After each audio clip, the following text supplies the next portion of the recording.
महाराष्ट्र की राजनीति में अजीत पवार की वाइफ की एंट्री, सब कुछ ठीक है या इधर उधर। आदाब, नमस्कार, आप देख रहे हैं मंथन टुडे। मैं हूं आपके साथ उस्मा। अजीत पवार के निधन के बाद महाराष्ट्र की राजनीति में शोक से ज्यादा सियासत तेज हो गई है। सत्ता और संगठन दोनों स्तर पर हलचल है और एनसीपी के भीतर एक नई मांग ने जोर पकड़ लिया है। पार्टी के एक वर्ग का कहना है कि अजीत पवार की राजनीतिक विरासत को अब उनकी पत्नी सुनीत्रा पवार को आगे बढ़ाना चाहिए। इसी तर्क के साथ उन्हें महाराष्ट्र सरकार में डिप्टी सीएम बनाए जाने की बात खुलेआम रखी जा रही है। यह मांग सिर्फ भावनात्मक नहीं बल्कि पूरी तरह राजनीतिक मानी जा रही है, क्योंकि इसके जरिए पार्टी एक साथ सहानुभूति, सत्ता और संगठन को साधने की कोशिश में है। महाराष्ट्र सरकार में मंत्री और एनसीपी नेता नरहरी झिरवाल ने इस मांग को सार्वजनिक मंच से हवा दी है। उनका कहना है कि यह सिर्फ पार्टी नेताओं की नहीं बल्कि जनता की भावना है कि दिवंगत नेता की पत्नी को कैबिनेट में जगह मिले। झिरवाल के बयान के बाद यह साफ हो गया है कि मामला सिर्फ अंदरूनी चर्चा तक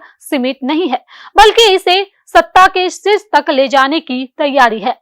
सूत्रों के मुताबिक एनसीपी के वरिष्ठ नेता प्रफुल्ल पटेल, छगन भुजबल, धनंजय मुंडे और सुनील तटकरे ने सुनीत्रा पवार से मुलाकात कर आगे की रणनीति पर बात की है। माना जा रहा है कि अजीत पवार की खाली हुई विधानसभा सीट से सुनीत्रा पवार को चुनाव मैदान में उतारने की योजना पर गंभीरता से विचार हो रहा है। सुनीत्रा पवार का राजनीतिक सफर नया नहीं है। वे फिलहाल राज्यसभा सांसद हैं और 2024 में बारामती लोकसभा सीट से चुनाव लड़ चुकी हैं। उस चुनाव में उन्हें अपनी नंद और शरद पवार की बेटी सुप्रिया सुले से हार का सामना करना पड़ा था।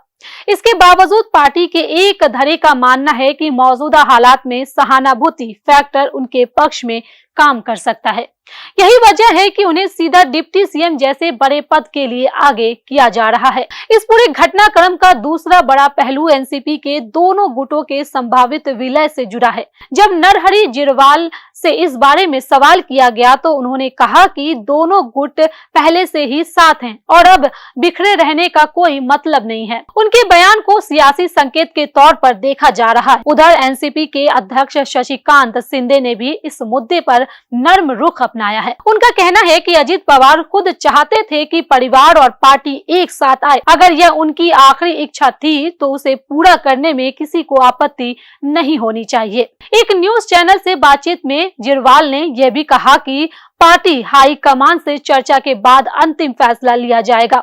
सूत्रों के अनुसार जल्द ही एनसीपी नेता मुख्यमंत्री देवेंद्र फडणवीस से मुलाकात कर सकते हैं और सुनीत्रा पवार को डिप्टी सीएम बनाने के प्रस्ताव पर बातचीत हो सकती है। साफ है कि अजीत पवार के जाने के बाद खाली हुई राजनीतिक जगह को भरने की जंग शुरू हो चुकी है, जहां भावनाओं की आड़ में सत्ता का पूरा खेल खेला जा रहा है। तो चलिए फिलहाल इस खबर में बस इतना ही। देश दुनिया के ऐसी तमाम बड़ी खबरों के लिए बने रहे मंथन टुडे के साथ ही हमारे चैनल को लाइक करें, सब्सक्राइब करें, फॉलो करें और निष्पक्ष पत्रकारिता देखना है तो देखते रहे मंथन टुडे। बहुत बहुत शुक्रिया।